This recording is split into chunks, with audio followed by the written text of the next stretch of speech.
Dindo, nagising ng mga tao sa bahay na to. Tumakas na tayo. Teka lang, malapit ko na mabuksan tong kandado. May naririnig na akong mga yabag. Mahuhuli na nila tayo. Oo, ito na. Bukas na. Bilisan mo. Tara, dito tayo sa masukal na dumaan. Akala ko ba walang tao ngayon sa malaking bahay na yan? Yun din ang alam ko eh. Malay ba natin kung nagbagong isip na hindi na lang umalis? Buti na lang hindi tayo nahuli. Mabuti na lang kamo. Kahit pa paano, meron tayong napala. Sayang nga, hindi natin napasok ang lahat ng kwarto.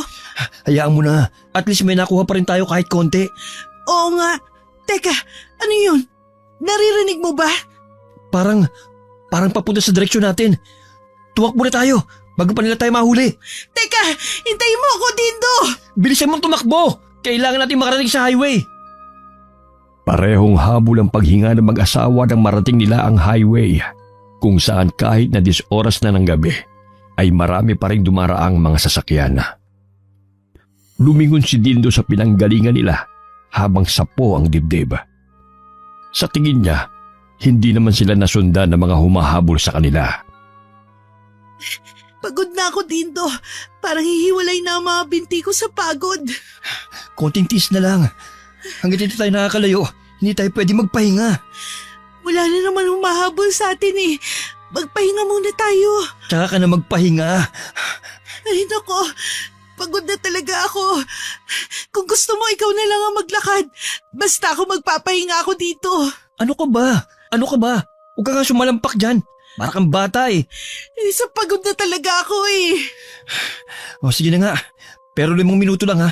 Kulang yun. Huwag ka na magreklamo. Buti nga pinagbigyan pa kita eh. Nasaan na kaya tayo? Hindi ko rin alam eh. Ngayon lang ako nakarating sa lugar na to eh. Para kasing wala man lang pampasaherong dumadaan. Hindi katulad sa atin, 24 oras ang biyahe. Mabuti pa tumayo ka na dyan. Ha? Wala pang 5 minuto ah. Huwag ka nang magreklamo. Kailangan na talaga natin makalayo sa lugar na to. Kung wala tayong masakyan na biyahe, makikisakay na lang tayo. Sa tingin mo merong magpapasakay sa atin? Tingnan mo nga ang mga itsura natin. Baka mamaya dalhin pa tayo sa istasyon ng pulis. Subukan pa rin natin. Basta maging alerto ka lang sa mangyayari. Sige na nga, basta makauwi lang tayo. Uy, kita mo ba yun? Yun oh. Alin? Yung truck na may kargang mga gulay? Oo, tara bilisan mo. Sa likod tayo sasakay. Ha? Ano ka mo? Hinila niya na ang kamay ng asawa at mabilis na umalis doon. Sa gilid sila ng kalsada naglakad at nag-abang ng mga pampasaherong sasakyan. May kalahating oras na rin silang naglalakad pero wala pa rin dumaraang pampasaherong sasakyan. Kahit jeep man lang. Hinila na ni Dindo ang kamay ng asawa at saka mabilis na lumapit sa likurang bahagi ng truck. Nakita nila ang driver nito sa tabing daan at nakatalikod sa gawin nila habang naninigarilyo. Inalalaya naman ni Dindo ang asawa na makakyat sa may kataasang truck bago siya naman ang umakyat. Nagtago sila sa likod ng mga sako ng gulay. Pilit na lamang nilang pinagkasya ang mga sarili sa maliit na espasyo. Maya-maya lang, naramdaman na nila ang marahan na pag-andar ng truck hanggang sa bumilis na ang takbo nito. Doon lamang nakahiga ng maluwag ang mag-asawa. Inayos pa ni Lali ang pagkakahiga at umulan sa dibdib ng asawa. Hindi niya na talaga kinayang pigilan ang antok na nararamdaman. Hindi nila alam kung gaano katagal ang naging biyahe nila.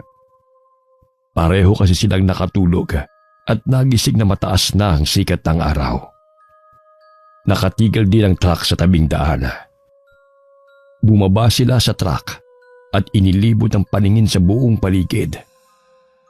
Wala silang natatanaw kundi ang mga puno sa paligid. Nasaan na kaya tayo? Hindi ako pamilyar sa lugar. Pero parang probinsya na to. Nasaan na kaya yung driver? Tingnan mo, bukas yung pintuan no. Sandali, titignan ko lang ang driver. Uy! Ay! Bakit? May dugo! Maraming dugo!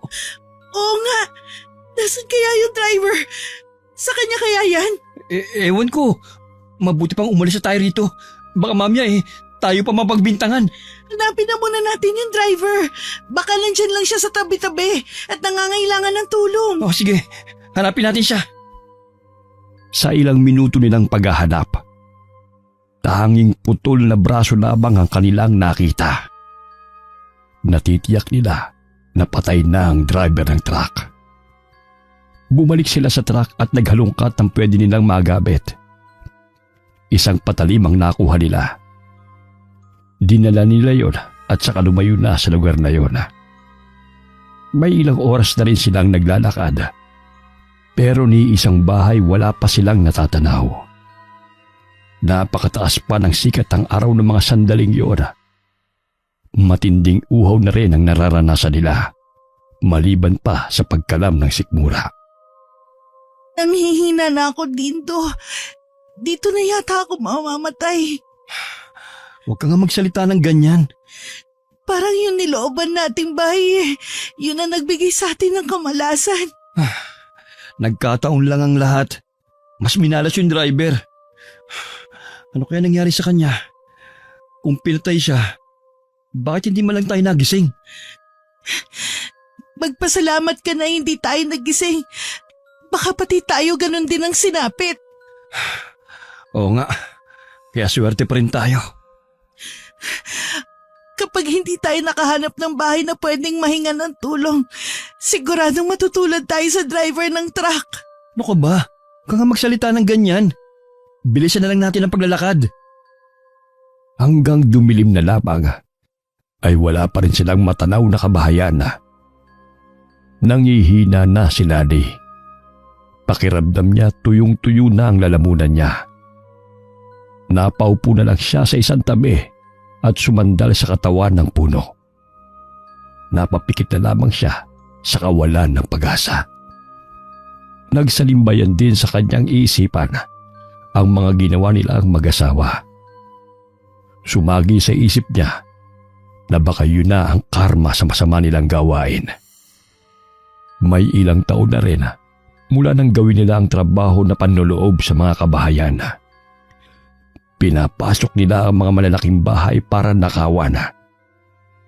Ang nakukuha nila ay ibinibili nila ng pagkain at ibinabahagi rin sa kapwa nila mahihirap. Pero ang trabaho nilang yon ay inilihim lamang nila. Ayaw din kasi nilang mahusgahan ng mga tao. Bigla siyang napamulat ng mga mata nang marinig ang boses ni Dino na tinatawag siya. Mabuti na lang at maliwanag ang buwan, kaya nakita niya kung nasaan ito. Tignan mo, may nakuha akong hinog na saging. Talaga? Nangihina na talaga ako sa gutom eh. Oh, kumain ka muna. O ito, pinagbalat na kita. Salamat. Dito na muna kaya tayo magpalipas ng gabi. Bukas na lang ulit tayo maglakad. Dapat siguro naghintay na lang tayo sa highway. Hindi dapat tayo pumasok dito sa gubat. Lalo tuloy tayong naligaw. Tama ka. Pero nandito na tayo eh. Hanapin na lang natin bukas yung paglabas sa lugar na ito. Iba ang pakiramdam ko sa lugar na to, Dindo. Pakiwari ko eh, may mga matang nakatingin sa atin. Ano ka ba? Akala mo lang yun. Alisin mo kasi ang pag-iisip na kung ano-ano. Kung sakali na malagay tayo sa panganib, iwan mo na lang ako. Iligtas mo na lang ang sarili mo. Ano bang pinagsasabi mo dyan? Hindi kita iiwan kahit anong mangyari. Magiging pabigat lang ako sa'yo kung sakali. Tumigil ka na nga sa pagsasalita ng mga walang katuturang bagay. Naisip ko kasi, baka karma na to sa atin dahil sa ginagawa natin panloloob sa mga bahay. Dapat ako lang ang makarma dahil ako naman ang nag-udyok na gumawa ka ng masama. Hindi man tayo ihinasal noon, nangako pa rin tayo sa isa't isa. Nasa hirap at ginawa, lagi tayo magkasama. Kaya itinim mo dyan sa isip mo ha, hindi kita iiwan kahit anong mangyari. Sa tingin mo kaya pahiwatig na to sa atin na kailangan na natin magbagong buhay? Alam mo, naisip ko rin yan kanina. Kapag nakalis na tayo sa lugar na to, gamitin natin ang mga nakuha natin sa bahay na yon para makapagbagong buhay. Oo. Ayoko nang kumain. Busog na ako. Sige na, matulog ka na. Babantayan kita. Inayos lang ni Lani ang pagkakahiga at pumikit na rin. Kahit maraming lamok sa paligid, nakatulog pa rin siya kaagad. Si Dindo naman, pinapakiramdaman ang buong paligid. Ang sinasabi ni Lani na tila mayroong nagmamasid sa bawat galaw nila ay ramdam din niya mula pa kanina. Pero ayaw lang niya yung sabihin dito dahil iniiwasan niyang lalong matakot ang asawa. May palagay din siya na hindi basta ordinaryo ang gumawa noon sa driver ng truck.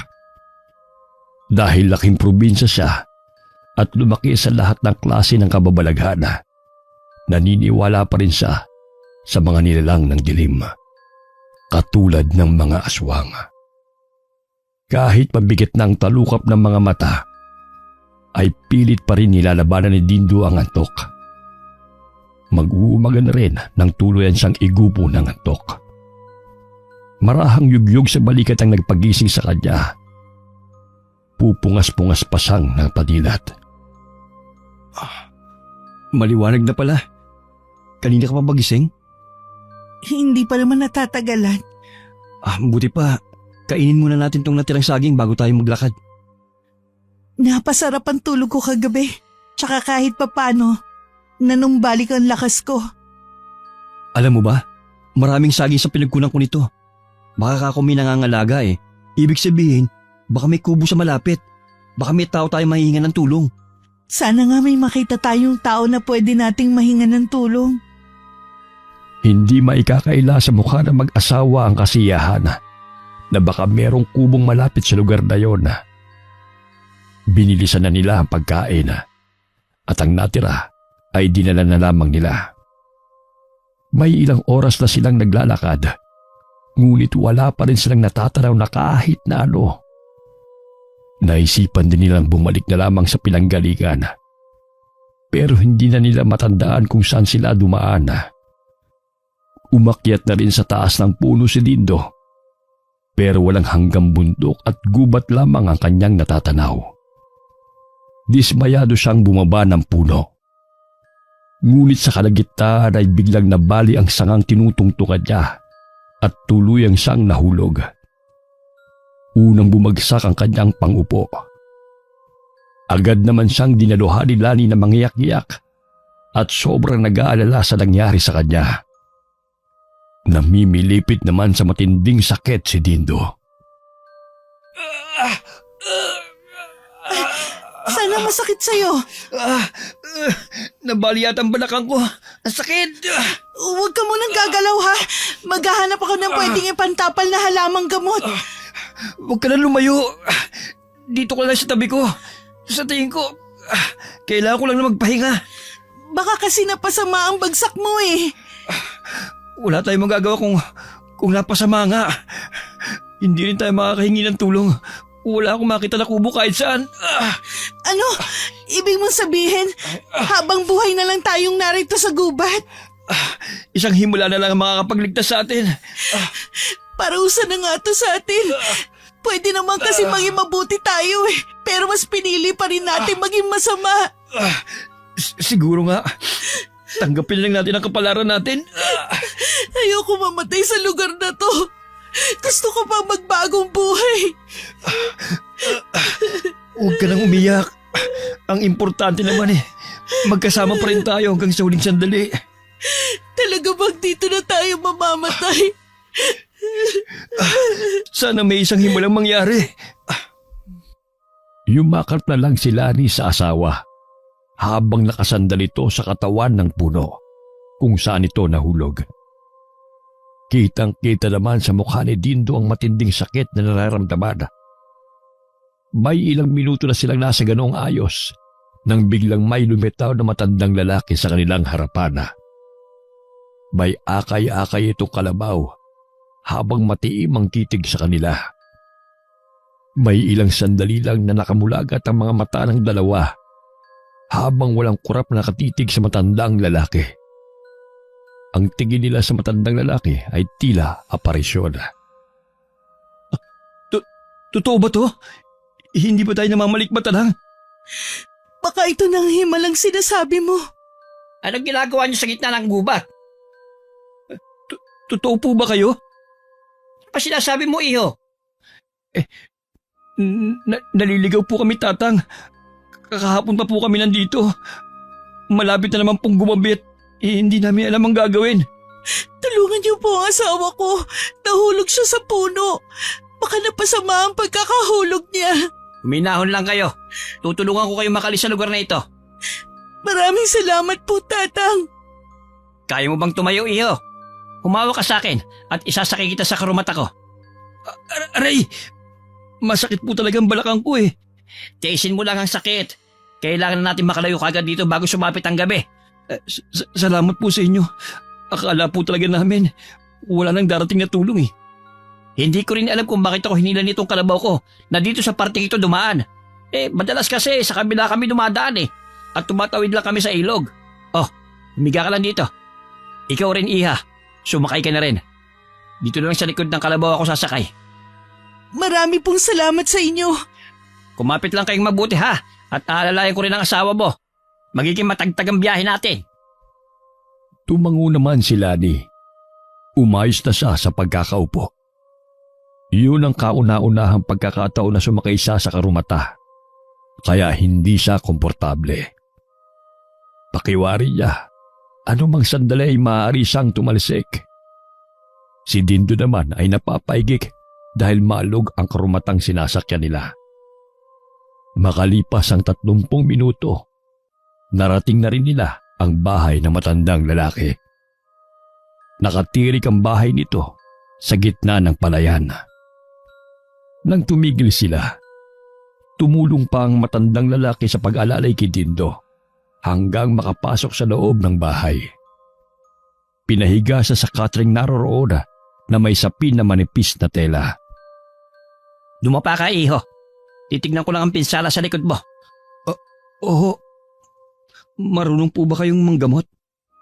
Isa akong albularyo sa lugar na ito. Matindi ang pinsala ng buto mo pababa sa balakang. Bantayin mo muna ang asawa mo.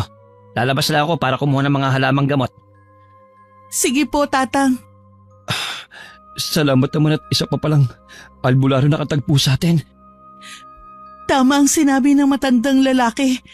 Matindi ang pagkakabagsak mo. Ha? Bakit mo naman nasabi? Nakaumbok na kasi yung buto mo at nangingitim na rin.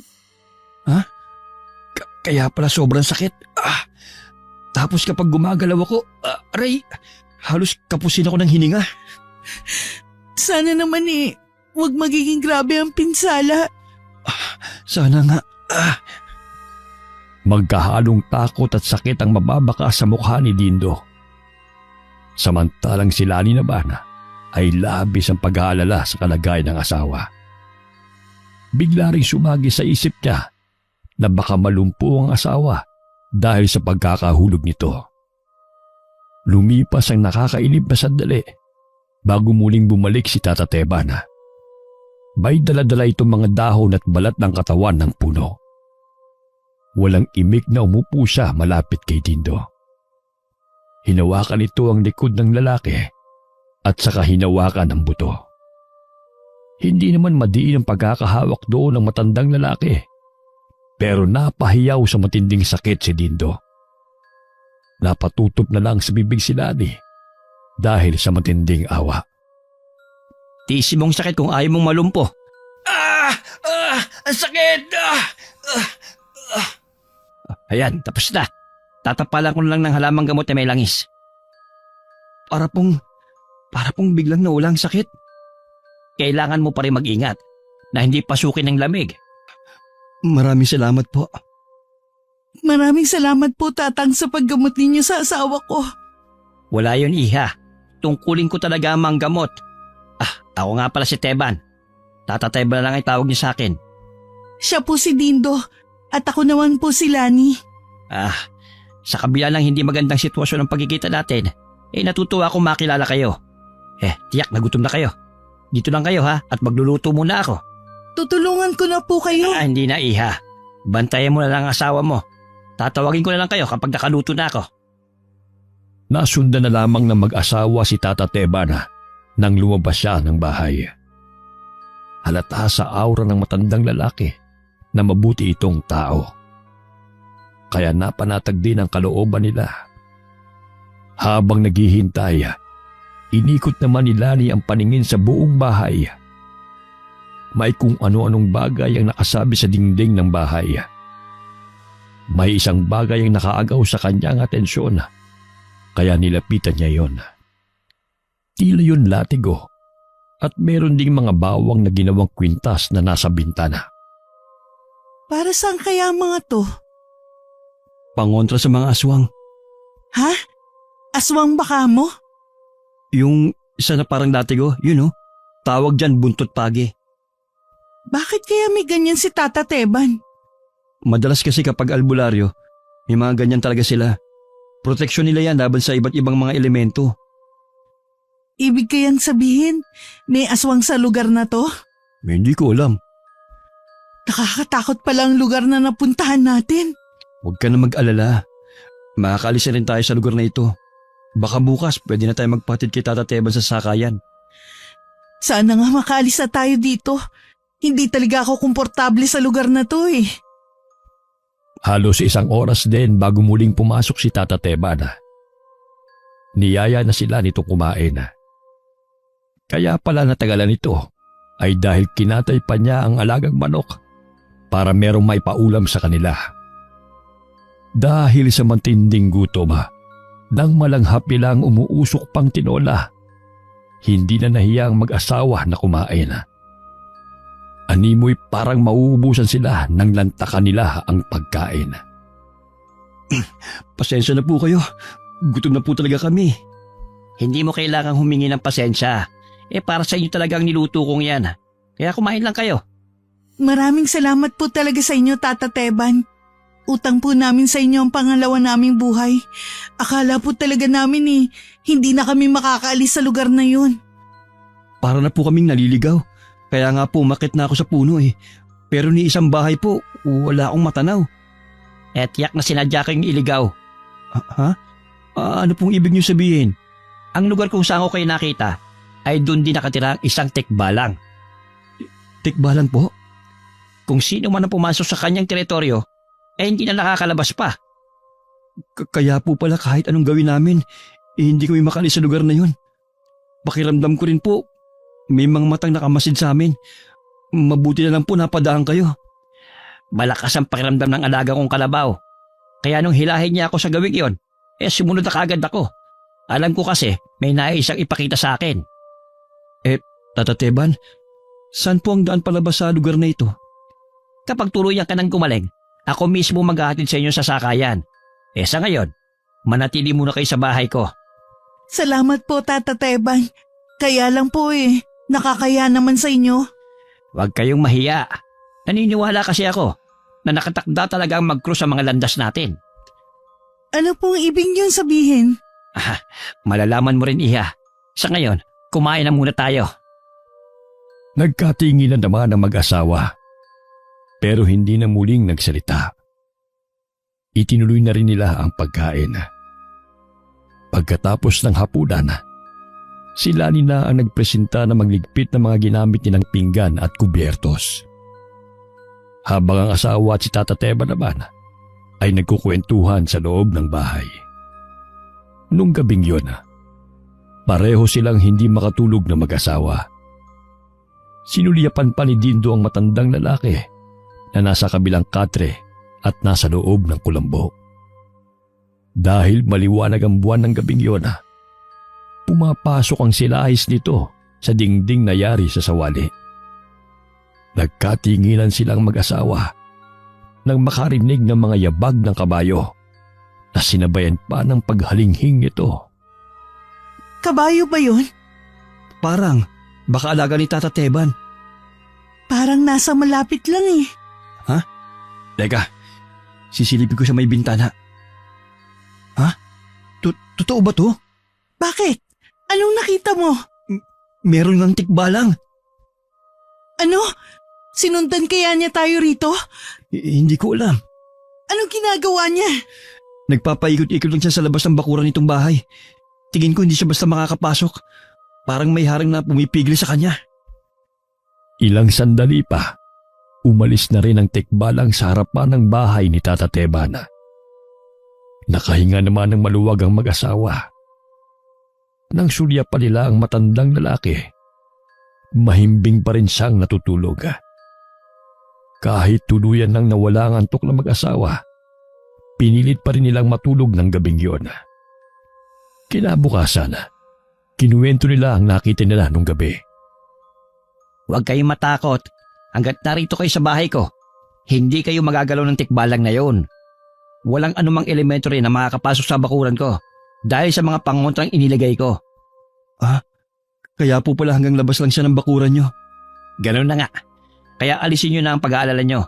Tiyak na hindi na yung babalik pa. Hindi ko lang po maiwasan na matakot eh. Yun po kasi ang kauna-unahang pagkakataon na makakita ko ng tikbalang. Hindi naman talaga sila nananakit. Inililigaw lang nila madalas ang taong nagagawi sa kanilang teritoryo. Ngayon alam ko na po. Maiba nga pala ako. Kumusta ng pakiramdam mo? Ayos na ba ang likod mo? Maayos na po ang pakiramdam ko. Ni konti po eh. Wala na akong nararamdamang kirot. Para nga lang po siyang nagdahilan eh. Mabuti na ba kung ganon? Tata Teban, baka po pwede niyo na kaming samahan sa sakayan. Talaga bang gusto nyo nang umalis? Opo, sana eh. May kailangan pa po kasi kaming gawin. O sige. Pagkatapos natin kumain, ihatid ko na kayo sa sakayan. Marami pong salamat, Tata Teban. Lagi nyo lang tatandaan ha. Bukas ang bahay ko kung sakaling babalik kayo rito. Tanging ngiti lang ang itinugon ng mag-asawa. Pareho kasi ang laman ng kanilang isipan na wala na silang balak na bumalik sa lugar matapos ang hindi magandang karanasan. Pagkatapos nga nilang kumain, sinamahan na sila ni Tata Teban sa sakayan ng habal-habal kung tawagin sa lugar na yon. Habang ang naglalakad, napansin ng mag-asawa na marami na palang kabahayan sa lugar na yon. Kakaibang titig ang ibinabato sa kanila ng mga taga roon. Ang iba naman ay kuryosidad ang mababanaag sa kanilang mga mukha.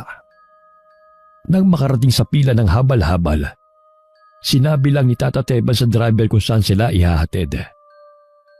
Nagpasalamat muli ang mag-asawa sa matandang lalaki. Habang umaandar ang habal-habal, hindi maiwasan ni Dindo ang makaramdam ng lungkot. Kaya nilingon pa niya ang matandang lalaki. Nabanag rin niya sa mukha nito ang kakaibang lungkot. May ilang oras din silang bumiyahe pabalik sa bayan kung saan sila nakatira. Mula nang makauwi silang mag-asawa, lagi nang balisa si Dindo.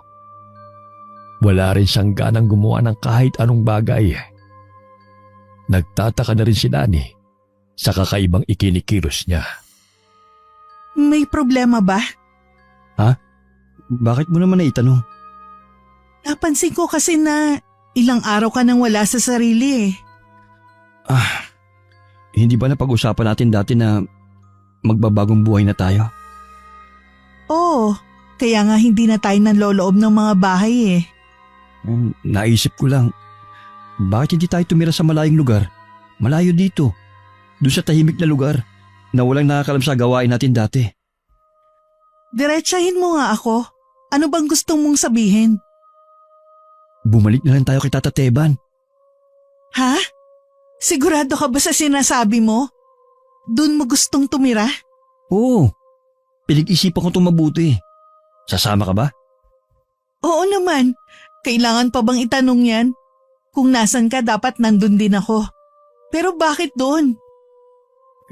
Hindi ko rin maipaliwanag eh. Siguro naalala ko lang kay Tata Teban yung yumaong ama-amahan. Tsaka mag-isa na lang naman si Tata Teban eh. Tingin ko gusto niya rin tayo makasama. Mas okay nga siguro kung sa malayo tayo magbabagong buhay. Salamat Lani ha. Sa hirap at ginhawa, hindi mo ko iniwan. Pagkatapos ng araw na yon, nagligpit na ng mga gamit ang mag-asawa Ang mahalagang bagay lang ang kanilang dinala sa pag-alis. Muli silang bumiyahe papunta sa lugar kung saan nila nakilala si Tata Teban. Dahil tanghali na sila umalis, ginabi na sila sa daan. Wala nang habal-habal sa kanto kung saan sila dapat sumakay. Paano yan? Wala na tayong masasakyan papasok. Wala tayong pagpipilian kundi ang lakarin ng papasok ng sityo. Ha? Hindi ba delikado? Hindi naman siguro. Kapag binadaanan tayong bahay, pwede siguro tayong makiusap na magpalipas ng gabi. Kung ganun umpisahan na natin maglakad. Dapat pala mas inagahan natin ang pag-alis sa bahay. Wala na tayong magagawa. Hindi naman natin akalain na may banggaan tayong madadaanan kaya tayo natagalan sa biyahe. Sa bagay, buti na lang maliwanag ang buwan. Nakikita pa rin natin ang dinadaanan natin. Bilisan na lang natin ang paglalakad. Kanina pa ako kinakabahan Naalala ko kasi yung nangyari sa atin dati. Huwag kang matakot, nandito naman ako eh.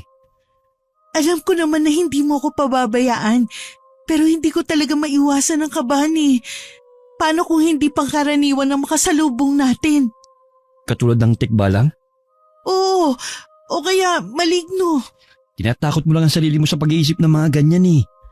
Nakakita na nga tayo ng tikbalang kaya hindi ko lang tinatakot ang sarili ko. Basta huwag ka lang lalayo sa tabi ko. Dindo, Oh, bakit? kasi may tao sa harapan natin. Sino kaya sila? Hindi maganda ang kutob ko sa kanila. Kumapit ka lang sa akin. Akong bahala. Ano kayang ginagawa nila dyan sa ganitong oras? Hindi ko alam. Pero baka taga rito lang ang mga yan. Nanginginig ang buong katawan ni Lani habang nakahawak sa braso ng asawa. Hindi rin niya inaalis ang pagkakatingin sa dalawang tao na nakatayo sa gitna ng daan. Gumilid pa silang mag-asawa habang nilalampasan ang dalawang tao na pawang nakatingin din sa kanila. Parehong nakasuot ng hood ang mga ito, kaya hindi nila makita ang mga mukha. Hindi tuloy nila makita ang pagkakakilanlan ng mga ito. Halos hilahin na rin ni Dindo ang asawa dahil halos hindi na ito makahakbang. Nang makalampas sila sa dalawang tao, binilisan na nila ang paglalakad kahit may kabigatan ang dala nilang mga bagahe. Habang palayo, nakaramdam sila ng pangingilabot at pagtaas ng balahibo sa buong katawan. Sabay pa silang napalingon sa pinanggalingan nila. Ngunit gano'n na lamang ang gulat nila nang makita nila na wala na roon ang mga taong yun. Kundi dalawang malaking itim na baboy ang naroon. Pulang-pula ang mga mata nila. At dahil sa liwanag ng buwan, kitang-kita nila ang pagtulo ng mga laway ng mga yon. Agad na hinila ni Dindo ang kamay ng asawa at mabilis na lumayo sa lugar na yon. Bilisin mo, Lani! Hindi na tayo dapat maabutan! Nasaan na ang dalawang tao kanina? Saan galing ang mga baboy na yun? Sila din ang mga baboy! Natitiyak kong mga aswang sila! Aswang! Ayoko makain ng aswang! Kaya bilisan na natin! Teka lang, parang wala nang sumusunod sa atin. Ha? Oo nga, wala na nga sila. Saan kaya sila nagpunta? Baka umalis na sila. Bilisan na natin na makalayo tayo rito. Sana nga wag na silang... hindi, nakaharang sila sa daraanan natin. Ito na yata ang katapusan natin, Dindo. Teka, itong patpat. Itataboy ko sila habang tumatakas ka. Ano? Hindi maaari. Sabay tayong aalis sa lugar na to. Hahabulin nila tayo, Lani. Kailangan isa sa atin na makaalis. Ayoko, hindi kita iiwan. Lani, huwag na sana matigas ang ulo mo. Sige na, umalis ka na. Pero... Sa direksyon na yung katumakbo. Pangako, susunod ako sa'yo. Yumakap pa si Lani sa asawa bago mabilis din na kumalas at tumakbo sa itinuturo nitong direksyon. Hindi lumilingon na tumakbo siya ng tumakbo. Hanggang sa kanyang paglingon, hindi na niya makita ang asawa. Sa kanyang pagtakbo, hindi niya akalain na meron siyang makakasalubong. Napahinto siya sa pagtakbo at parang itinulos sa kanyang kinatatayuan. Nanatili lamang siyang nakatingala sa taong nasa kanyang harapan. Samantala, kahit nanginginig sa takot, buong tapang pa ring hinarap ni Dindo ang dalawang malaking itim na baboy. Sumisingasing pa ang mga iyon habang nanlilisik ang mga mata. Ang isa sa kanila ay biglang sumugod sa kanya. Nang makalapit sa kanya, agad niya yung hinataw ng hawak na patpat. Ngunit nabali lamang iyon. Nahagip nito ang kanyang binti at napaigik na lamang siya nang bumao ng mga ngipin nito sa kanyang balat. Kahit bali na ang patpat na hawak, ginamit pa rin niya yun at paulit-ulit na hinataw ang nagngangalit na itim na baboy. Sandaling nilubayan siya nito. Bago muling sumugod sa kanya, natumba siya sa lupa habang nasa ibabaw niya ito. Pilit nitong inaabot ang kanyang mukha. Buong puwersa naman na itinutulak niya ito. Isang sigaw ang kanyang narinig. Sa paglingon niya sa kanyang kanan, naroon si Tata Teban at ang asawa niyang si Lani. Mabilis na lumapit si Tata Teban at makailang ulit na itinarak ang hawak na itak sa likod ng baboy. Isang malakas na angin naman ang pinakawalan ng isa pang baboy. Nagpaikot-ikot yun at nagwawala sa galit bago sila sinugod. Makailang beses pa yun nahataw ni Tata Teban bago nagawang tumakas. Pagdating sa bahay ni Tata Teban, agad na ginamot ng matandang lalaki ang binti ni Dindo. Ngunit masyadong malalim ang sugat nito. Nang gabing yun, tuluyang nawalan ng binti si Dindo. Maswerte pa rin kayo dahil hindi kayo tuluyang napahamak ng gabing yon. Lalo ka na, Lani. Mabuti na lang po at dumating kayo sa tamang oras. Iniisip ko na lang na karma na to sa akin dahil sa masasamang gawain ko noon. Kailangan nyo magpakatatag. Lalo na ngayon na magiging magulang na kayo. Oh, ano pong ibig niyo sabihin?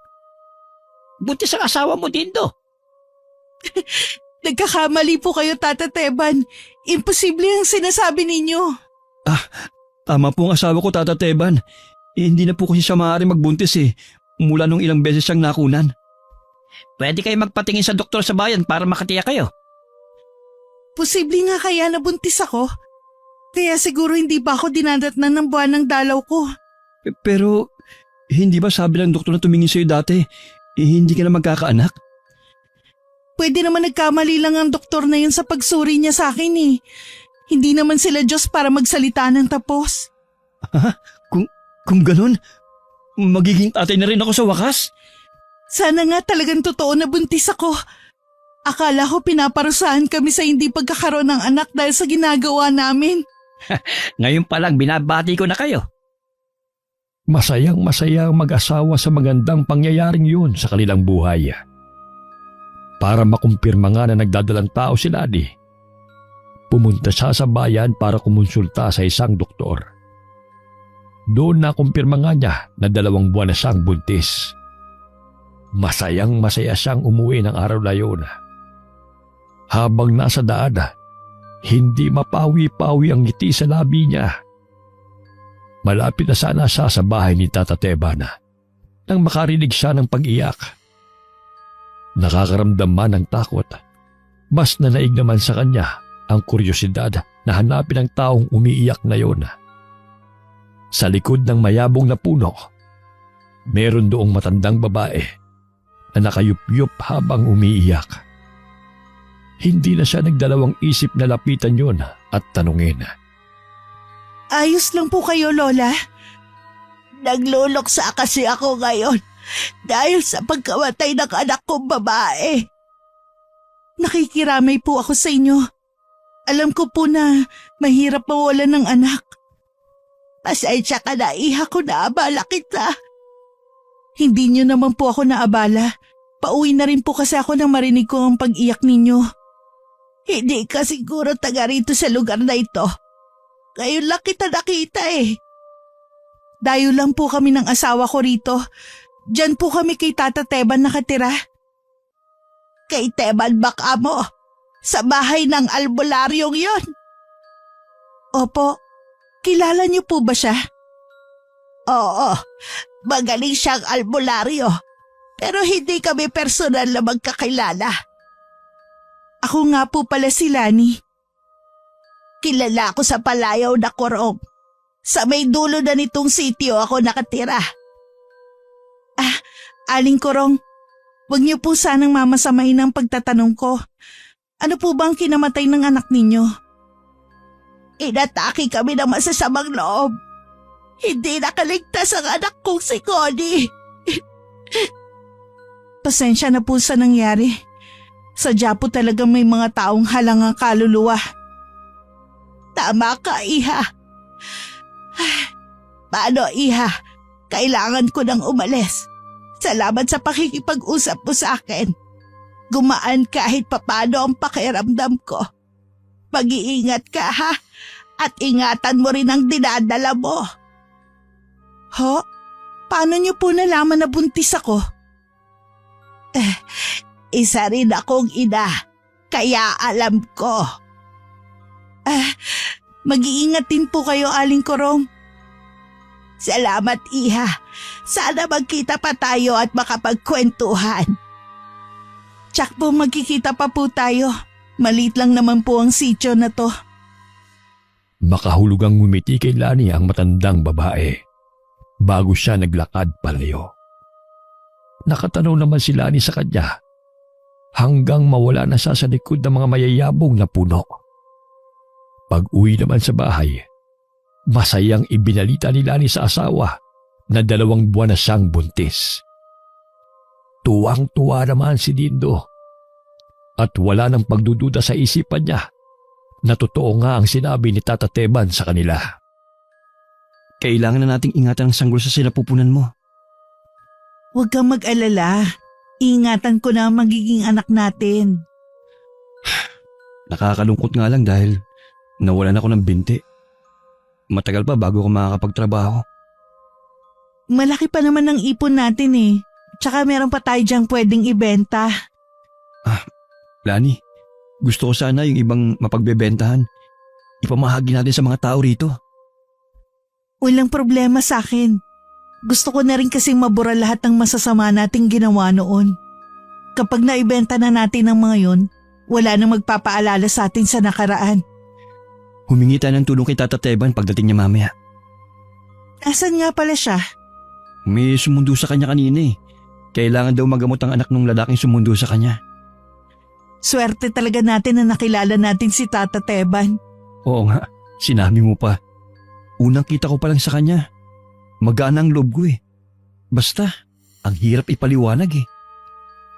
Madilim na noon nang dumating si Tata Teban galing sa panggagamot niya.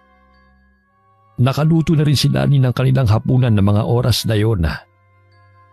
Agad na rin sinabi na mag-asawa ang kanilang plano at saka ipinakita rito ang mga alahas na hindi biro ang halaga. Kitang-kita sa mukha ng matandang lalaki ang pagkamangha sa nakikita. Kayamanan ng maituturing ang mga ito. Tiyak na maraming makikinabang na taga-sityo nito.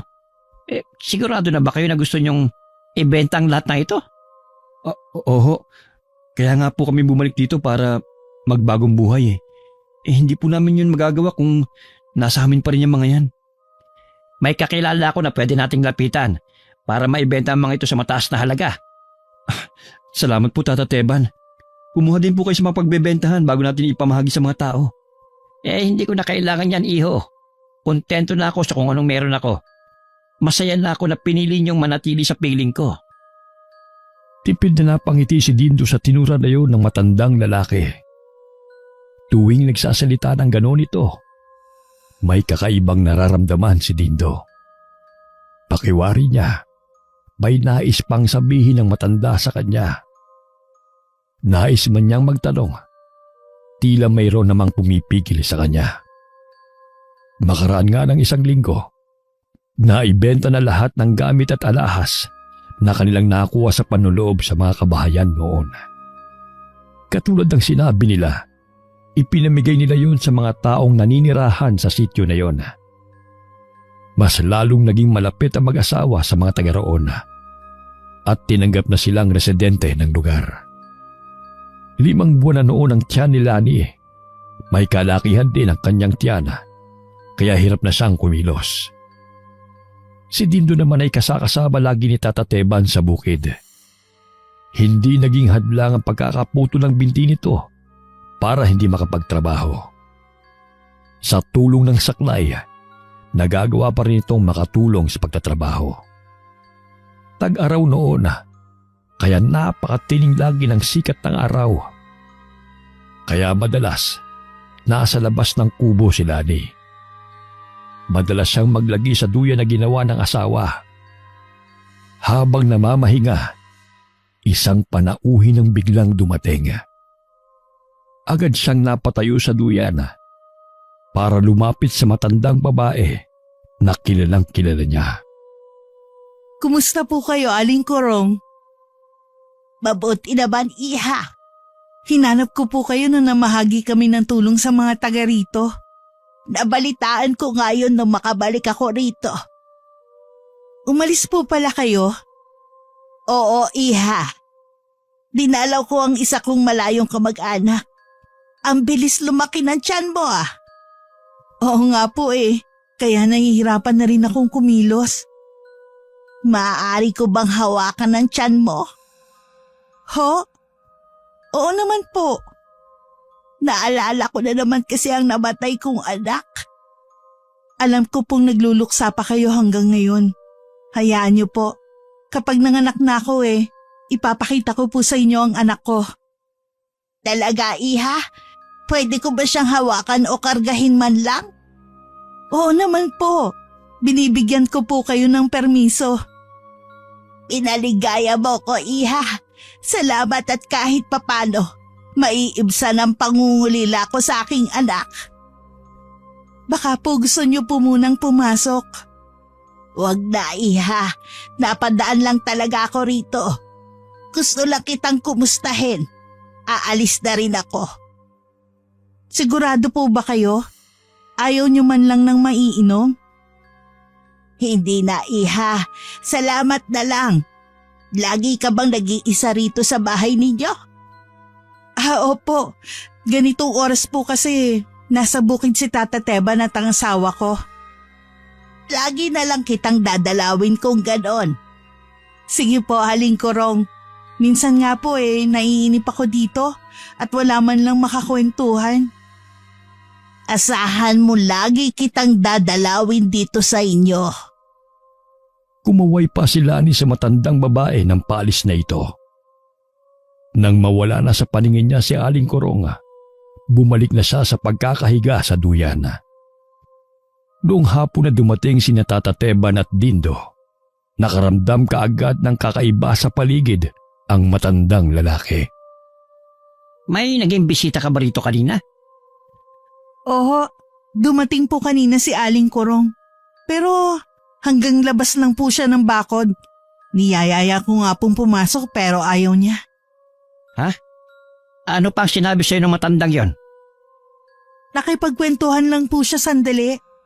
Ako, iwasan mo matandang yon, iha. Huwag na huwag mo rin pahahawakan sa kanyang tiyan mo. Bakit naman po? Hinala ng mga taga rito na isang aswang ang matandang yon. Ho? Aswang po si Aling Korong?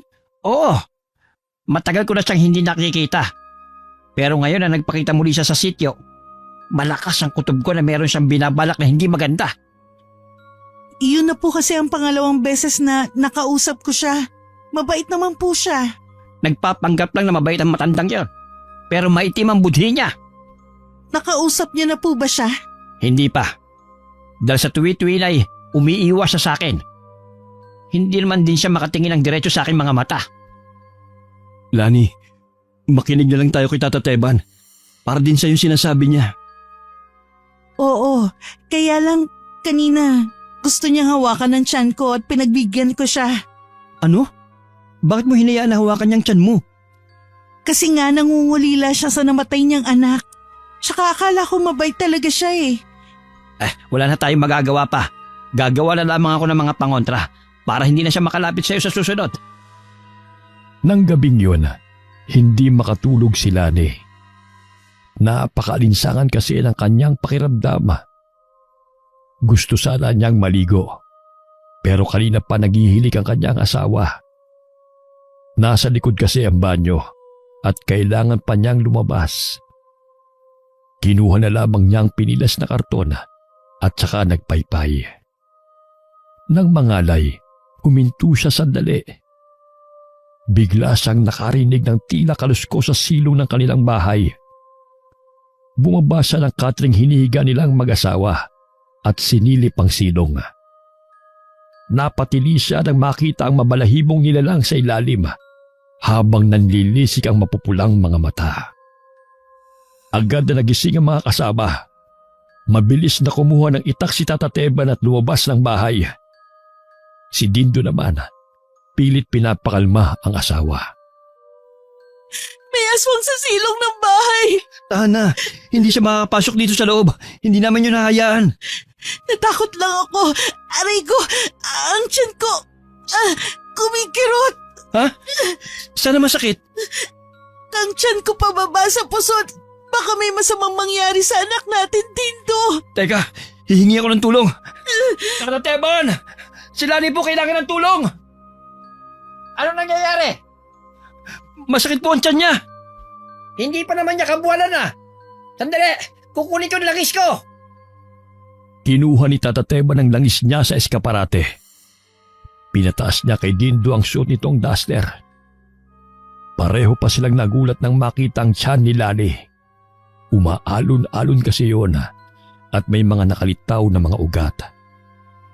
Agad na pinahiran ni Tata Teban ng langis ang babae at saka nag-usal ng dasal. Napahiyaw naman si Lani sa matinding sakit. Kinuha rin ni Tata Teban ang suit na kwintas at saka yun idinikit sa tiyan. Makailang beses na umalon-alon ang tiyan ni Lani bago yun kumalma at nawala ang mga ugat. Ayos ka na ba? Oo, pero kanina talagang sobrang sakit. Parang binibiyak sa sakit ang tiyan ko. Mula ngayon, puro itim na dasal lang susutin mo. Lagi mo rin papahiran ng langis ang tiyan mo bago matulog.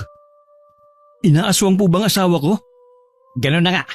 Hindi titigil ang nilalang na yon hanggat hindi niya nakukuha ang gusto niya. Ayokong mawala ang anak natin, Dindo. Hindi ako papayag. Hindi magtatagumpay ang aswang na yon. O protektahan ka namin ni Tata Teban. Tama ang asawa mo, Lani. Hindi ka namin pababayaan. Mula ng gabing yun, hindi na pinasama ni Tata Teban si Dindo sa bukid. Ibinili na lang niya rito na bantayan ng asawa. Iniwan niya rito ang isa pang itak na pag-aari niya. Sinabi niyang kahit araw, may paraan ng mga aswang para makalapit kay Lani. Nakatanaw pa ang mag-asawa sa papaalis na matanda. Lingid sa kanila. Pumunta si Tata Teban sa bahay ni Aling Korong sa dulong bahagi ng sityo bago tumuloy sa bukid. Malayo pa lamang si Tata Teban. Lumabas na ng kubo na yun ang matandang babae para harapin siya. Kanino ko utang ang pagdalaw mo sa akin ito, Teban? Lubayan mo na si Lani at ang magiging anak niya. Sino ka para utusan ako? Huwag mo akong subukan, Korong. Ang lakas ng loob mong pagbantaan ako sa mismong bakuran ko. Alam mo ang kaya kong gawin. Pwes, hindi ako natatakot sa'yo. Kukunin ko ang anak ni Lani at hindi mo ako mapipigilan. Ang sanggol na yun ang magiging kapalit ng anak kong pinatay mo. Tama ako kung ganon. Kayong umatake sa mag-asawa nung gabing yon. Kami nga, dahil sa pakikialam mo, nasawi ang anak ko. Hayaan mo na ang mag-asawa. Ako na lang ang gantihan mo. Total, ako naman ang may kasalanan sa pagkamatay ng anak mo. Hindi ikaw ang gusto kong magbayad kundi sila. Dahil sila ang dahilan kung bakit mo nagawang paslangin ang anak ko. Hindi ako papayag na magawa mo masama mong balak. Umalis ka na sa bakuran ko, Teban! Nais pa sanang magsalita ni Tata Teban Ngunit tinalikuran na siya ng matandang babae. Napakuyom na lamang siya ng kanyang kamao bago nilisan ng lugar na yon. Sa nakalipas naman na araw, naging matiwasay ang pamumuhay ng mag-asawa. Hindi na naman naulit ang pagdalaw sa kanila ng aswang. Sa kabila doon, ayaw pa rin pakampante ng dalawang lalaki. Maliban sa pagpapausok ng lumang gulong tuwing hapon, nagtanim din si Tata Teban ng mga kaktus sa tabi ng kawayang bakod. Mainam din kasi ang mga tinik noon na pantaboy sa mga aswang at ibang elemento. Kinakabahan ako. 1 buwan na lang kasi manganganak na ako. Huwag kang matakot. Nandito lang ako para sa inyo na magiging anak natin. Siya nga pala, linggo-linggo na daw pupunta rito yung kumadronang si Aling Tekya para masubaybayan niya ang pagbuntis mo. Alam mo, habang nandito tayo sa poder ni Tata Teban, para bang mga tunay na anak ang turing niya sa atin. Grabe ang pag-aalaga niya sa atin. Oo nga eh. Hindi man lang niya tinanong yung nakaraan natin. Buong puso niya tayong tinanggap dito. Ayan na si Tata Teban. Mukhang seryoso ang pinag-uusapan nyo Tungkol po sa panganak ni Lani ang pinag-uusapan namin at pati na rin po yun sa inyo. Ano naman ang tungkol sa akin? Na maswerte po kami dahil parang tunay na anak po ang turing niyo sa amin dito. Tata Teban, huwag niyo po sanang mamasamain ang pagtatanong ko. Wala po ba kayong pamilya? Meron akong isang anak. Pero kailangan siyang ilayo sa akin dahil nanganganib ang buhay niya. Ang ina naman niya, namatay sa panganganak sa kanya. Nasaan na po ang anak ninyo? Ang huling balita ko, inuwi siya ng kaibigan ko sa probinsya. Wala po ba kayong balak na hanapin siya? Naniniwala ako na mismong tadhana maglalapit sa amin. Kung talaga magkikita pa kami balang araw. May lungkot silang nahihimigan sa tono ng boses ng matandang lalaki. Hindi na ulit nagtanong pa si Lani. Samantalang si Dindo naman, napatitig na lamang sa mukha ni Tata Teban. Nang sumunod na araw, mag-isa lang si Lani. Kinailangan kasing sumama muna ni Dindo kay Tata Teban sa bukid. Ayaw sana ng matandang lalaki, ngunit nagpumilit si Dindo dahil hindi dumating ang kausap na maghahakot ng mga pananim. Nangako naman ang dalawa na babalik kaagad bago magtanghalian. At isa pa, inaasahan nila ang pagdating ng kumadronang si Aling Tekya. Dahil ilang linggo na lang ay manganganak na siya, naisipan niyang maglakad-lakad sa labas. Doon na rin niya hihintayin si Aling Tekya. Habang hinihintay nga si Aling Tekya, may tumawag sa kanya. Sa pag-aakalang yun na ang kumadrona, nakangiti siyang lumingon.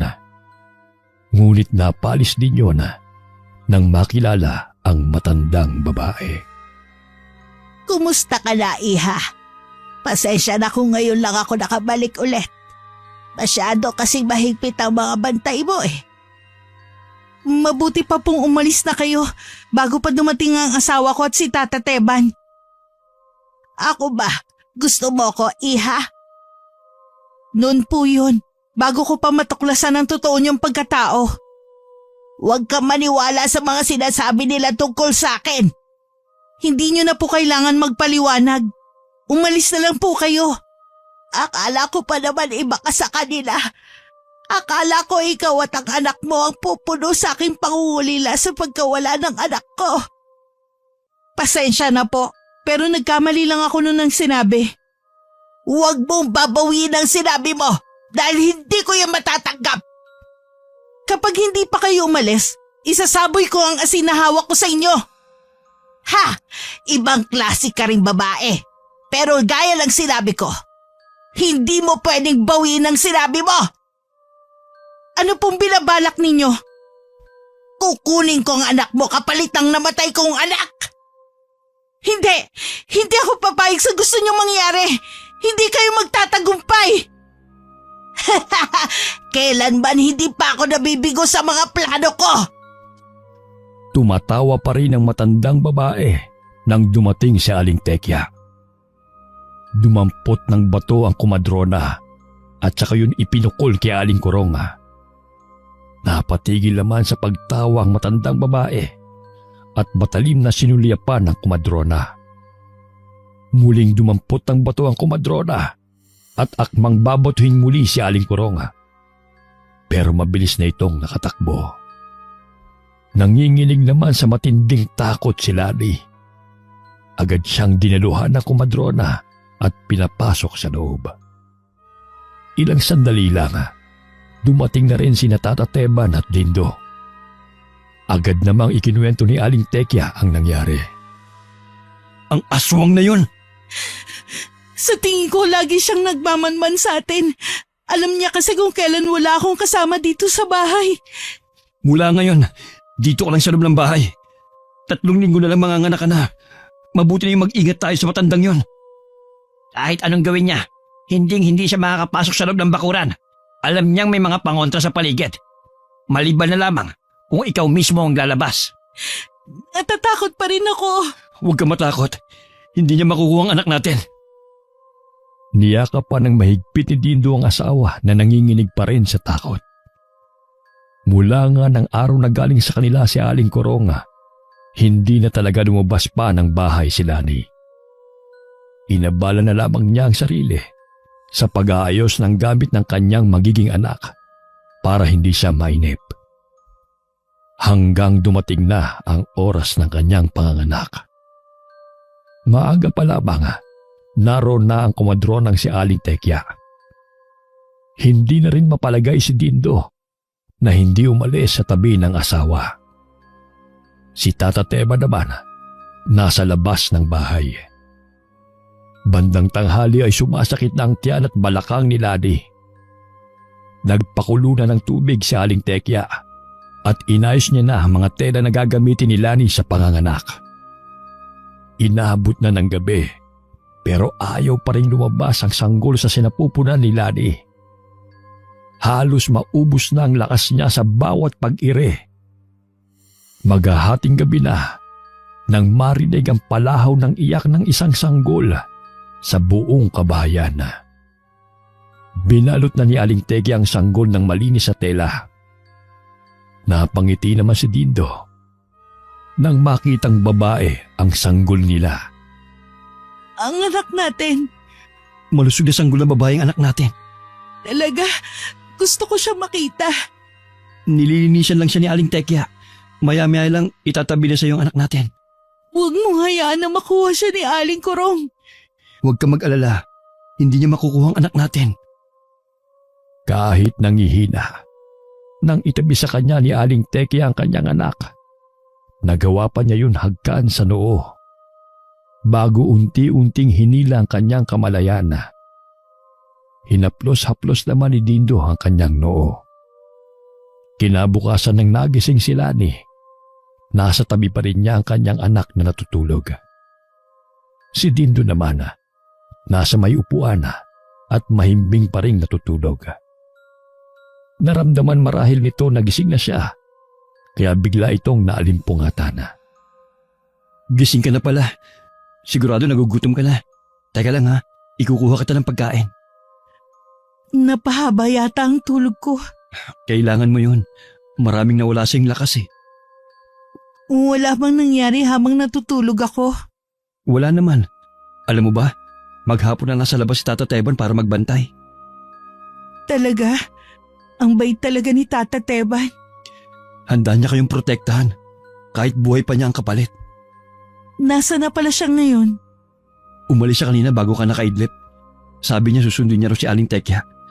Dapat kasi kanina pa nandito yun eh. Nakakapagtaka nga, wala pa sila. Maya-maya lang siguro nandito na sila. Teka, ayan na pala si Tata Teban eh. Natatanaw ko na papasok sa bakuran. Pero, bakit kaya wala si Aling Tekya? Baka merong biglang paanakin ngayong araw. Baka nga. Sabay pa silang napatingin sa pagpasok ni Tata Teban. Bagsak ang balikat nito at hindi makatingin sa kanila. Nagkatinginan pa silang mag-asawa bago nagtanong si Dindo. Nasaan po si Aling Tekya? Huwag kayong mabibigla. Lalo ka na, Lani, pero wala na si Aling Tekya. Paano pong wala na? Patay na siya. Kanina natagpuan siya ng kanyang anak na wakwak ang tiyan at parang niluray na mabangis na hayop ang katawan. Sinong gagawa nun sa kanya? Kagagawa niyo ni Aling Kurong. Siguradong nagalit siya kay Aling Tekya nang ipagtanggol niya ako laban sa kanya. Ang halimaw na yun. Kailangan nating balaan ng mga taga-sityo laban sa kanya. Dito lang kayo. Napaiyak na ng tuluyan si Lani dahil sa matinding takot. Inalo at niyakap naman siya ni Dindo. Samantala, kinausap ni Tata Teba ng mga taga-sityo tungkol kay Aling Kurong. Pinag-iingat din niya ang mga iyon, lalo na ang mga buntis at mga bata. Nang gabing yun, hindi mapakali si Lani. Hindi niya rin inaalis ang paningin sa anak sa takot na baka bigla na lamang mawala ito. Magpahinga ka na habang tulog ang anak natin. Hindi rin kasi ako dalawin ng antok eh. Pilitin mo pa rin matulog. Baka mamaya ay mabinat ka. Naaawa rin kasi ako sa nangyari kay Aling Tekya. Nakukonsensya ako dahil alam kong kasalanan ko nangyari sa kanya. Huwag mong sisihin ang sarili mo. Walang may gusto sa nangyari sa kanya. Umalis na lang kaya tayo sa lugar na ito. Ano? Yan ang wag na wag niyong gagawin. Mas lalo kayo mawawala ng proteksyon. Maging ang anak mo. Oras na lumayo kayo sa lugar na ito. Posible po ba na masundan pa rin kami ni Aling Kurong? Hindi pa man kayo nakakalabas ng sityo na ito. Tiyak na naabutan na kayo. Habang buhay na lang ba na nasa loob ng bayang mag-ina ko? Gumagawa na ako ng paraan. Hinahanap ko si Kurong. Alam ko po na magaling kayong albularyo. Pero mag-iingat pa rin po kayo. Tusong matandang yon. Ayoko pong mapahama kayo. Huwag ka mag-alala, iho. Walang masamang mangyayari sa akin. Patuloy na lumipas ang 2 linggo. Naging tahimik naman ang sityo. Maging si Lani ay nakakatulog na rin ng mahimbing sa gabi nang hindi nag-aalala na baka biglang sumulpot si Aling Kurong at kunin ang anak niya. Minsan nasa bukid si Tata Teba na naiwan silang mag-anak sa bahay. Napansin ni Lani na namumula ang mukha ng anak.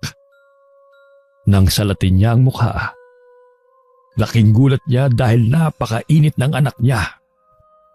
Dindo, Oh, bakit? ang anak natin, may lagnat. Sigurado ka? Oo, hawakan mo siya oh. Hindi ko nga. Oo nga. Sobrang init niya. Pwede ka bang sumaglit sa bayan para bumili ng gamot niya? Pero wala kayong kasama rito. Mahalagang makabili ka ng gamot ng anak natin. Hindi naman ako lalabas ng bahay eh. Tsaka malapit na rin dumating si Tata Teban dito. Sige. Sandali lang ako ha. Kahit na anong mangyari, huwag kang lalabas ng bahay. Hintayin mo lang ako, okay? Oo, basta bilisan mo lang ha. Naging kainip-inip ang sandali para kay Lani habang naghihintay sa pagdating ng asawa. Halos bilangin na niya ang bawat segundo ng orasan. Hanggang na mga oras na yon, natutulog pa rin ang anak. Napapitlag pa siya nang marinig ang pagtawag ng asawa sa labas ng bahay. Bakit hindi ka pa pumapasok dito? Kailangan na natin mapainom ng gamot ang anak natin. Lumabas ka muna rito. Hindi kasi ako makapasok. Bakit hindi ka makapasok? Teka lang, lalabas ako. Pasensya ka na. Puntahan mo ako rito. Ano ba nangyari sa'yo? Bakit hindi ka pa... Ikaw? Ako nga, iha. Kumusta ka na? Yan na bang anak mo? Huwag kang lalapit sa akin. Tatawagin ko ang asawa ko si Tata Teban. Walang tutulong sa'yo. Alam kong wala kayong kasama ngayon. Hindi mo makukuha ang anak ko. Diyan ka lang. Hindi mo na mapipigilan pa ang pagkuha ko sa sanggol na yan. Paano ka nakapasok sa bakuran namin? May mga pangontrang inilagay si Tata Teban sa paligid. Dahil pinapasok mo ko, kaya nawala ang bisa ng mga pangontra. Hindi! Tulong! Tulungan niyo ako mga kapitbahay! Mamamaos ka lang sa kakasigaw, pero walang makakarinig sa'yo. Maawa ka sa akin! Huwag mo kukunin ang anak ko! Isang putik pulbos ang hinipa ni Aling Kurong sa kanyang mukha. Bago pa siya matumba, ay nasalunan nito ang sanggol na mahimbing pa ring natutulog. Ngumiti pa ito nang makitang tuluyan na siyang nawalan ng malay. Matulog ka muna ng mahimbing, Lani. Ako na lang munang bahala sa anak mo. Ituturing ko siyang tunay na anak. Habang sakay ng habal-habal, bigla na lamang lumakas ang kabog ng dibdib ni Dindo. Kaya kinausap niya ang driver na kung maaari bilisan ang pagpapatakbo. Sumunod naman ang driver. Pagdating sa harapan ng bahay, agad siyang nagbayad at hindi na kinuha ang sukli. Gustuhin man niyang magmadali, hindi naman niya magawa dahil sa putol na binti. Pagpasok niya sa bakuran, nakita niya kaagad ang asawa na walang malay. Niyugyug niya ang balikat nito, pero ayaw magising. Hinanap rin niya ang sanggol, pero hindi niya makita. Ilang sandali pa, dumating na rin si Tata Teban. Pinagmasdan ni Dindo ang tila natutulog lang na asawa. Tiyak na ginamitan siya ng mahika ni Kurong para makatulog. Kailan po kaya siya magigising? Hindi ko masasagot ang tanong mong yan. Paano ang anak ko? Saan ko siya hahanapin? Ginagawa ko ng lahat ng paraan para malaman kung saan naroon si Kurong. Oras na may masamang nangyari sa anak ko, ako mismo ang papatay sa kanya. Sana tinapos ko na sa noon pa. Wala sana tayong ganitong problema. Siya lang pong dapat sisihin. Isa siyang salot. Inabot na ng kinabukasan, pero hindi pa rin nagigising si Lani. Hindi rin tumitigil si Tata Teban sa paghahanap ng kinaroroonan ni Aling Kurong. Walang sandali na hindi umiiyak si Dindo habang hawak ang kamay ng asawa. Labis din ang kanyang pag-aalala sa anak nila. Dahil sa sobrang pag-iisip, bumagsak na ang kanyang katawan. Si Tata Teban naman ay hindi pa rin tumitigil sa paghahanap, maging ang mga taga-sityo. Kailangan siguro magpalamig muna tayo sa paghahanap sa anak mo. Hindi po maaari. Habang tumatagal, nanganganib po ang buhay ng anak namin ni Lani. Tusong matandang yon. Alam niya kasing pinaghahanap natin siya. Kaya lalo siya nagtatago. Huwag ka mag-alala. May mga taga rito ang patuloy sa paghahanap sa kanya. Mas maigi yon para hindi niya matunugan na may naghahanap sa kanya. Gusto lang naman namin magbagong buhay. Bakit kailangan namin tong pagdaanan? Isa itong pagsubok na kailangan niyong malampasan. Kung mawawala rin lang ang mag-ina ko sa akin, mabuti pang sumunod na rin ako sa kanila. Hindi pa patay ang asawa mo. Natutulog lang siya. Huwag mong iparinig sa kanya ang kawalan ng pag-asa. Oo, kakayanin ko po. Alang-alang sa mag-ina ko. Inabot na ng 1 linggo na hindi pa rin nagigising si Lani. Ganoon na rin katagal na hinahanap nila ang kinaroroonan ng anak. Parang gusto nang mawalan ng pag-asa ni Dindo. Sinuliapan niya ang mahimbing na pagtulog ng asawa. Sari-sari na ang pumapasok sa kanyang utak ng mga sandaling yun. Naabutan siya sa ganong ayos ni Tata Teban. Tumango naman si Dindo. Lumapit din siya sa asawa at nagpaalam dito. Ilang sandali pa, naghanda na siya sa pag-alis nila ni Tata Teban. Lindo, may nakakitang mga ngahoy kay Kurong sa kakahuyan. Doon marahil siya nagtatago kasamang anak niyo ni Lani. Talaga po? Punta na po natin. Ako na lang. Dumito na lang at bantayin mo ang asawa mo. Nakikiusap po ako. payagan niyo po akong sumama sa inyo. Kailangan po mailigtas ang anak ko. O sige, maghanda ka na. May kakausapin lang akong tao na magbabantay kay Lani. Kahit hirap sa paglalakad gamit ang tungkod, hindi yun naging hadlang para sumama siya kay Tata Tebana. May ilang oras din silang naglakad bago narating ang isang kubo. May naaninag siyang liwanag na nanggagaling sa gasera. Akmang lalapitan na niya ang kubo nang pigilan siya ni Tata Tebana. Huwag ka magpadalos-dalos, iyo. Ano po bang hinihintay natin? Kailangan ko na pong iligtas ang anak namin ng asawa ko. Naiintindihan kita. Ako lang ang haharap sa kanya. Kukunin ko ang atensyon niya at saka mo iligtas ang anak mo. Sige po, mag-iingat po kayo. Umakbang na si Tata Teban palapit sa kubo. Habang si Dindo naman ay kumukuha lang ng tiyempo para pasukin ang kubo. Lumabas naman si Aling Kurong ng kubo. Matalim ang titig nito kay Tata Teban. Hanggang dito ba naman ay sinusundan mo ko? Ibalik mo na ang sanggol na kinuha mo. Sino ka para sabihin yan? Hindi ko papayagan na kahit na sino na kunin sa akin ang sanggol. Mula nang mahawakan ko ang sanggol na yon, anak ko na siya. Nahihibang ka na nga. Wala na akong pakialam kung yan ang tingin mo sa akin.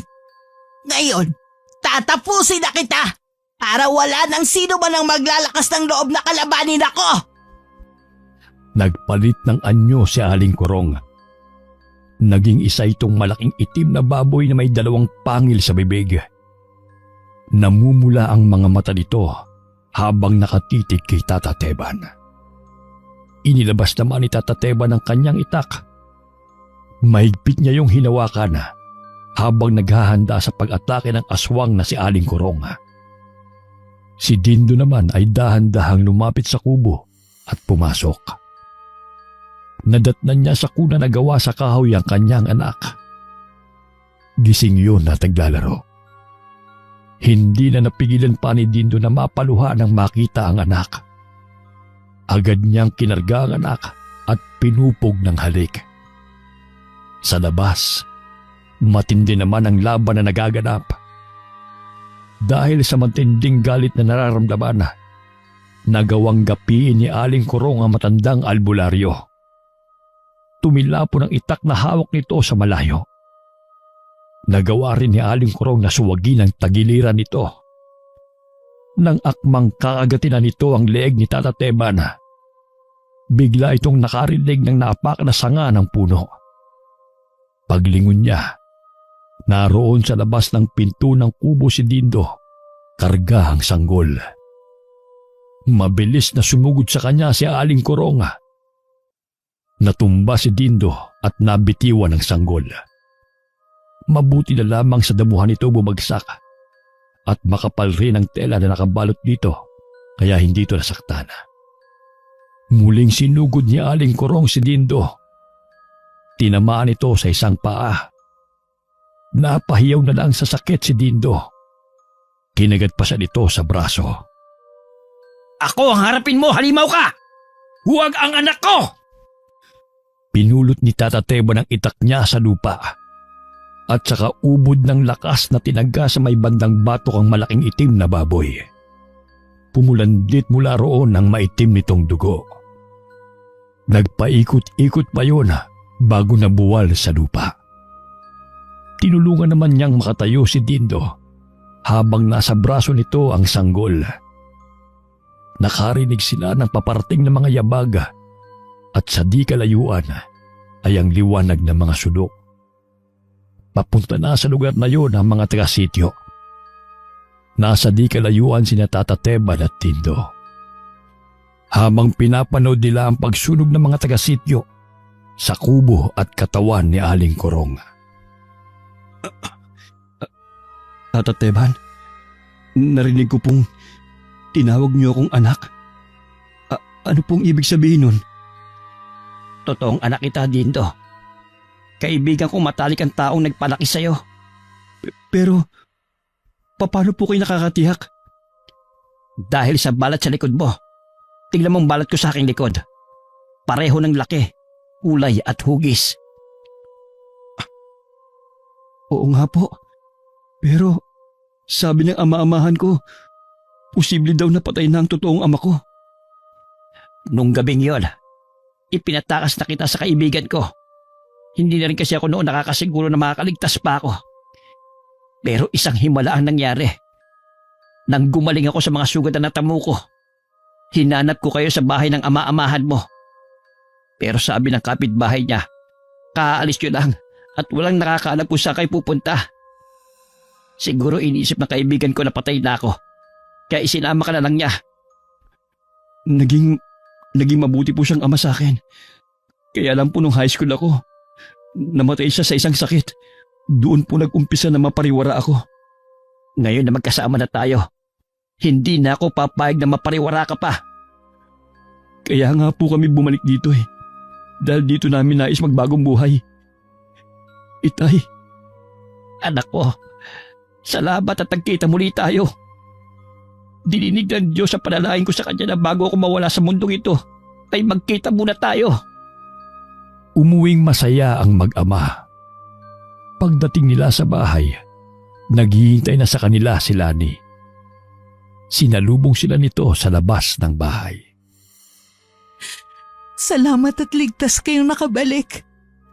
Ang anak ko, hindi na tayo guguluhin pa ni Aling Korong. Wala na siya. hindi ko hangad ang kamatayan ng iba. Pero mas mapapanatag na tayong wala na siya. Siya nga pala, may gusto kong ipakilala sa'yo. Si Tata Teban, ang tunay kong ama. Ha? Tatay mo si Tata Teban? Oo, iha. Kaya sana, itay na ang itawag niyo sa akin simula ngayon. Opo, itay. Wala nang mahihiling pa ang mag-asawa. Nakapagbagong buhay sila sa lugar na tanggap sila. At natagpuan pa nila ang tunay na ama ni Dindo. Makalipas ang isang buwan, pinabinyagan na nila ang nag-iisa nilang anak na pinangalanan nilang Roxana. Mula nang mawala si Aling Korong, naging tahimik na ang buong sityo. Itinago na rin ni Tata Teban ang kanyang itak na siyang ginagamit niya sa pagpaslang sa mga aswang. Batid niya kasi matagal na panahon na magiging tahimik ang kanilang sityo laban sa mga alagad ng dilim. Sa paglipas ng mga taon, naging masaya at tahimik na namuhay ang pamilya ni Dindo. Wakas.